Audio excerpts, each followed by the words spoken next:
tagging. And this is going to be just the 5,000-foot view of tagging. We'll get more specific in future videos on some of the functionality of Session Explorer when it comes to tagging. But this is one of the most important features because it allows you to be more specific when it comes to identifying the needs or the demands of the game, identifying where your team is strong, weak, things like that. But again, we'll get more in depth into that later. Today, in this video, we're just going to talk about how to tag from kind of the intro level. All right, when you go down here, you can click on the pencil that, well, this drop down box here has session tags. We'll talk about that in our next video. That's how you filter out some unwanted data. But we're going to go into custom tags here and click on the pencil. And in custom tabs, you can input and type in any label that you want. We get pretty detailed at times in some of our like indie team 7-on-7, even some of our sprint work that we do here. If you click add label, it adds it to the bottom, and then you can just type in, really whatever you want. If you want to type in warm up or whatever drill that you call it, whatever you want to tag, you can enter it there.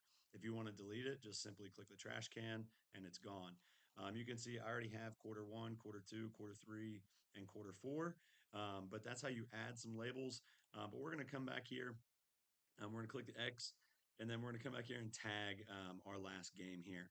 So this is our entire game day here. One tip that I like to do is at the quarter change, go ahead and take just a screenshot. I reach in my pocket and take a screenshot of my home screen. So that way I have the time of when each quarter switched. So what that allows me to do is tag a little bit easier, and it doesn't take me as much time to identify where, based off our activity bars and watching film and comparing where quarter one is, quarter two, quarter three, and quarter four.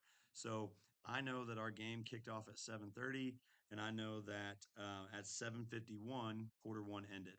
So I can move this slider bar here and highlight just this section from 7:29 to 7:51.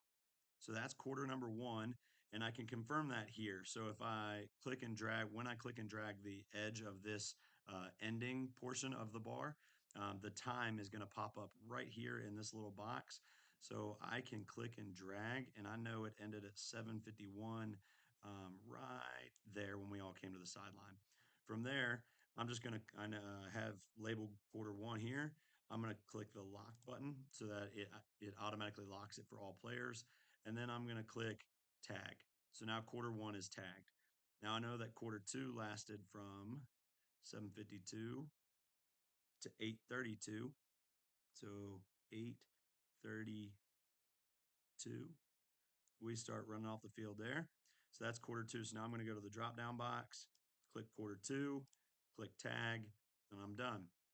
Same thing for quarter three is 8:55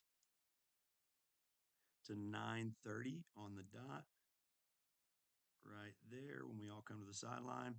All right, and I can adjust this front portion here to make sure that it is 8:55 for our second half kick. Once I have the section that I want labeled, I'm going to do the exact same process. Quarter three, tag it. Quarter three is done. And then I do the same process for quarter four, wherever I would want to tag quarter four at. So let's say this is here is quarter four. Boom, right there. And we're done. Again, you can this is very open-ended, so you can tag and get as specific as you want about it. So once I have all of my quarters tagged, one of the things that I like to do, just to identify the demands of the game and see how well our team is holding up as the game goes on, I like to filter this to peak ACell, our team stats page here. Now that I've tagged our session, in the drop down box in the first section, I can click on just portions that I tagged, and it's going to show me all the data for my selected metric just in that tagged portion. So in quarter one, our average peak A cell was 442. And then in the fourth quarter, our average peak A cell was 468. So on average, we're accelerating better in the fourth quarter, or at minimum, we're accelerating on par in the fourth quarter as we are in the first quarter. So that's one way that I look at how well conditioned we are, to make sure that, what kind of demands or what kind of conditioning, what does that need to look like going into next week's game based off how we're performing right now. So that's on a 5,000 foot view. That is how you tag and how you filter by the demands of different portions of practice and games. And this is very powerful because you can tag portions of practice like team 7-on-7 inside, and match up the demands of the game and seeing, are we getting the outputs in practice during certain portions that we want to mimic of the game. So that's tagging 101. Again, we'll get more in depth in future videos, but for now, let us know if you have any questions.